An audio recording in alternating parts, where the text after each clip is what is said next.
I don't care about your mother. I'm in the middle of something, so don't interrupt me. She's got 6 months to live anyway. You knew she was going to be gone soon, so don't call me up every time. You can take care of your own mother yourself. One day, I received a phone call informing me that my mother was in critical condition.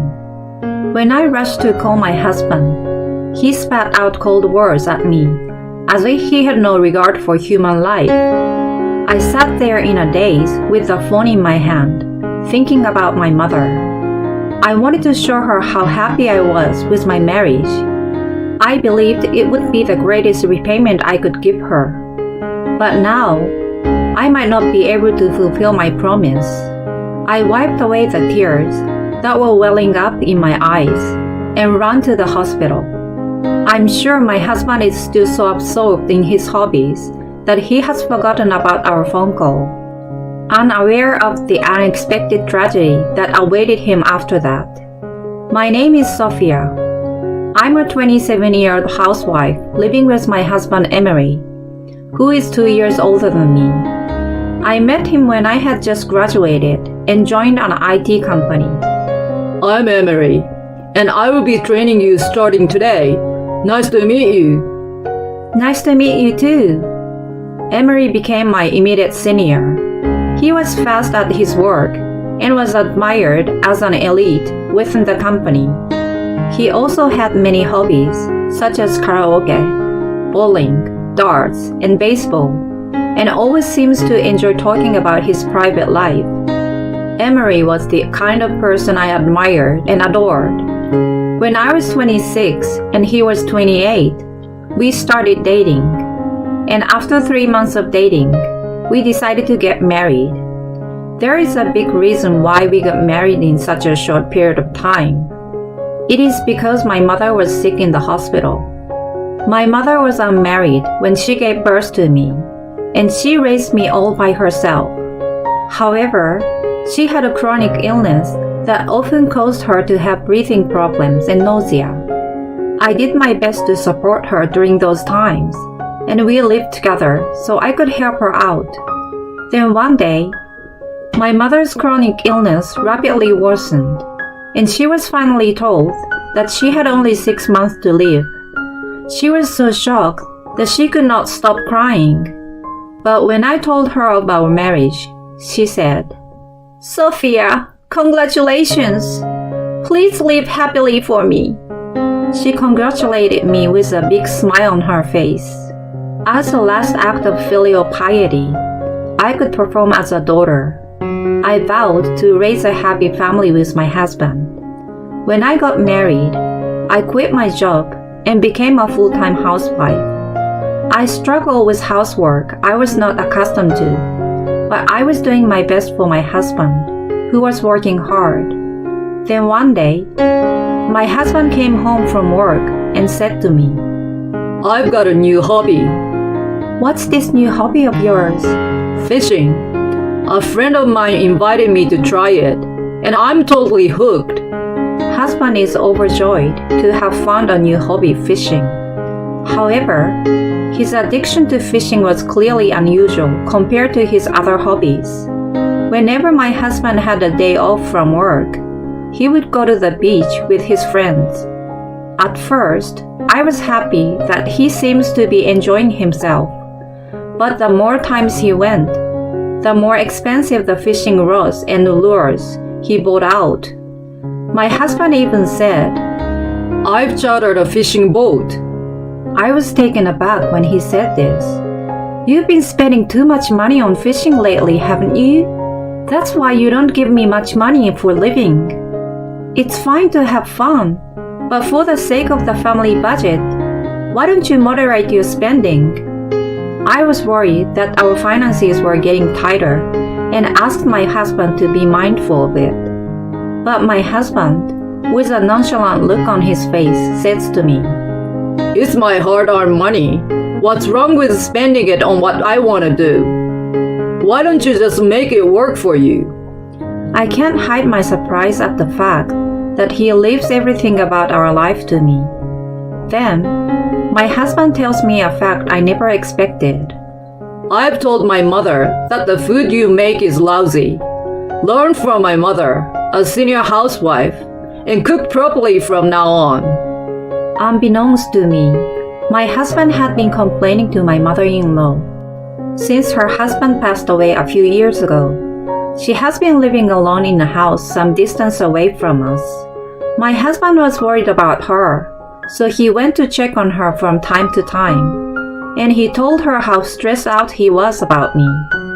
After that, my mother-in-law visited our house often and started blaming me. Both my husband and my mother-in-law treat me coldly, and I always felt helpless.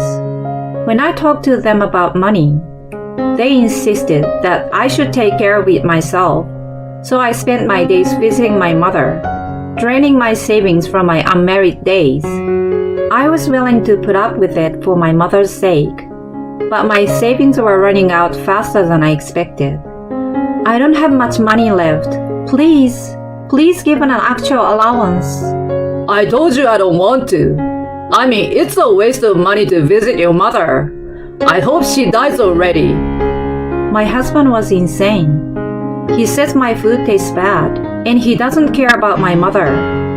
I couldn't see any vision of being happy with my husband like this, and I murmured in my heart that I might not be able to fulfill the vow I made to my mother.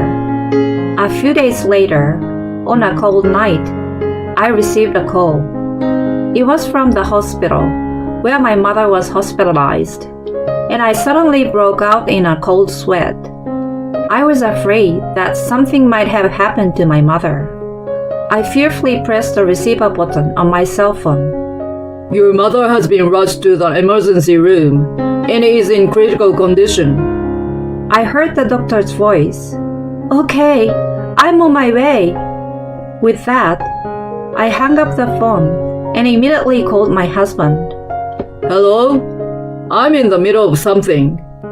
My husband was in the middle of something and tried to hang up on me right away. Wait, can you calm down and listen to me?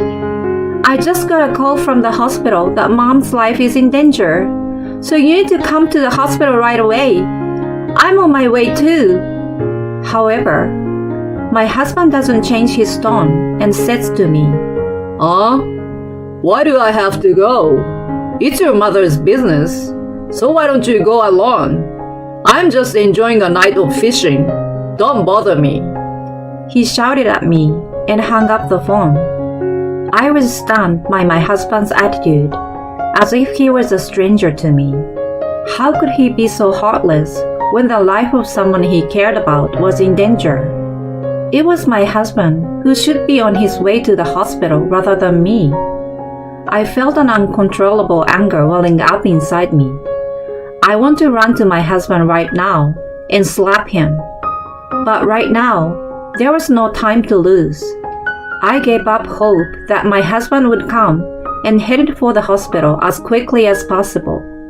The next day, I came home and had lunch alone. Then, I received a call on my cell phone. I rushed to answer it, expecting my husband to finally call me back, but it was my friend Jenny. She was a colleague of mine from when I was working as an office worker, and we saw each other regularly after I got married. Hello, Jenny? What's wrong? Hi, Sophia. I saw something last night. So what? Please listen to me calmly. The truth is, I listened carefully to Jenny's story and found it unimaginable. Finally, in the evening, I received a call from my husband. Listen to this. I got a big mackerel last night. It was worth sticking around in the frigid cold. We are having a mackerel dinner tonight, so ask my mom how to cook it. I want you to ruin this perfect fish. My husband was completely satisfied with his night fishing, but I didn't care about his excitement. Mom passed away. I confided in him. My husband started laughing in high spirits. I see your mother has finally passed away. How much inheritance are you getting? My husband was still under the mistaken impression that my mother had passed away. I spoke the truth clearly and indignantly. Not my mother. Your mother passed away while you were indulging in a night of fishing. Yes, the mother who was rushed to the emergency room was not my mother, but my husband's mother, my mother-in-law. My mother-in-law was at the sauna near her house and had a myocardial infarction while she was there, probably due to the extreme rise and fall of her blood pressure caused by the difference in temperature between the outside and inside. My mother-in-law was rushed to the emergency room, but her body was already stiff and she passed away. I tried to call my husband many times, but my husband kept blocking my calls, and I never heard from him again that day. This was the first time he learned of his mother's death. When I get home, you'll have to explain everything, he said and hung up the phone. At this moment, I realized how much my husband had been looking forward to my mother's death, and I despaired of his true nature. Why did I marry such a man? I was at a loss, but I decided to have a proper talk with him and waited for his return. About 30 minutes after the phone call, he came home in a hurry. He started questioning right when setting foot inside the house. Hey, what do you mean my mom's gone? Why didn't you call me? He's pissed off that it's my fault, but I don't understand what he's saying. Huh? I called you several times last night, and yet, who is the one who has been blocking my calls all this time? I said somewhat agitatedly, but my husband said, You're the one who talked about her in a confusing way. If I had heard it was my mom, I would have stopped fishing and go to the hospital right away. Even if it was an accident, you might as well have killed her. It should have been your mom who died, he said to me. I can't get anywhere talking to you.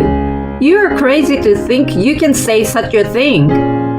I don't care if you regret it in the future. Who is going to regret it? Your mother will be going to the other side in the near future. When that happens, give me all of your inheritance as compensation for this.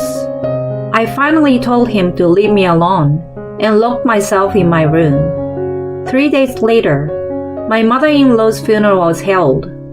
In addition to my husband and myself, my husband's relatives and co-workers came to pay their respects. I heard that it was so sudden that you couldn't see her at her end. I was so sorry to hear that. Yes, it was a huge shock to me. My husband would make a sad face when the mourners sympathized with him, but he scowled towards me. Then my husband began the eulogy, but I wanted to cover my ears. I was stuck at work that night my mother died. I got a call from my wife, and I managed to get a break from work and try to answer it. But she stopped calling after about 2-3 attempts. If only she had kept in touch with me until I picked up the phone.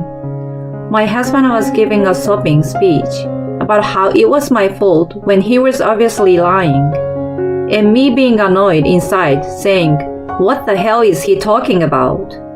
The mourners who didn't know the truth started giving me the cold shoulder, and I heard one of the relatives say, "That girl is not a good wife to make her husband so sad like this." I was unreasonably blamed. I was at the height of my anger. My husband was still in the middle of his speech, but I grabbed the microphone from him. "I'm sorry to interrupt. I have something I have to tell you all." Sophia, what are you doing? Are you going to ruin my mother's funeral? "I'm going to tell the truth, and you're going to shut up and listen." What? The truth? I shook off my husband's protest and played the voice recorder I was holding. I had secretly recorded my conversation with my husband when he returned from fishing. I had recorded my repeated attempts to contact him, his refusal to accept my phone calls, and his desire for my mother's inheritance. Everyone stared in shock as my husband's true nature came to light. When exposed to the conclusive evidence, my husband did not know what to do. I thought there was no way to get away with this, but he stubbornly resisted. If you thought you couldn't get through, why didn't you call my office? There is no way I could use my cell phone while I was at work. There was no evidence on the voice recorder that my husband had gone fishing at night. But I still had one important fact. You were never working in the first place. Take a look at this video. I took out my phone and showed him a video. It was a video of him enjoying a fishing date with a young woman at an offshore fishing pond. Recording without permission? Who did this? My husband suspected me at first, but I told him I was home all that night, so it wasn't me. Then, one of the mourners stands up and says, "It was me." That mourner was Jenny. She had called me earlier to tell me that she had seen something, and it was the scene of my husband's affair. At first, I doubted my eyes, but no matter how many times I looked, all I could see was Emery on a date with a young woman. So I couldn't help but take a video of it and send it to Sophia. When Jenny sent me this video, I was shocked. While his mother was in the emergency room, her son was cheating on his wife without a care in the world. I can't help but feel sorry for his mother, that she won't get to see him before dying because of it. When the evidence of the affair was revealed, my husband finally lost his words and collapsed to his knees. He cried out to me, "Please forgive me." Then I replied, "I don't want to be with a scumbag who mistreated my mother and his own mother's life." I said firmly. The funeral was messy, but somehow it ended. I demanded a divorce from my husband, and he complied without a single complaint. My ex-husband had no savings at all, not only because he spent a lot of money on fishing equipment, but also because he had an affair with a woman. He barely had enough money from his mother's inheritance to pay me alimony, and it was a shameful sight to see an old man trying to rely on his parents' money. In addition, since people from my ex-husband's company attended the funeral, he had gained a bad reputation within the company and was completely isolated. Although he had always been an elite man who could do a good job, his career path was cut off due to his numerous misdeeds, and he was finally forced to resign from his job. When I went to visit my mother, I told her about the divorce. I couldn't be happy with that man. "I'm so sorry I couldn't fulfill my promise." I apologized to my mother with tears in my eyes. She took my hand in hers and said, "You have nothing to apologize for. I don't want you to be happy with someone who can't take care of you. I hope you will meet a man you can truly love. I will be watching over you from heaven to make sure you both are happy." I really love my mother, who always has a smile on her face, even when she doesn't have much time left to live. From marriage to divorce, many things happen, but I realized the preciousness of life once again. I decided to become a nurse so that I can save people's lives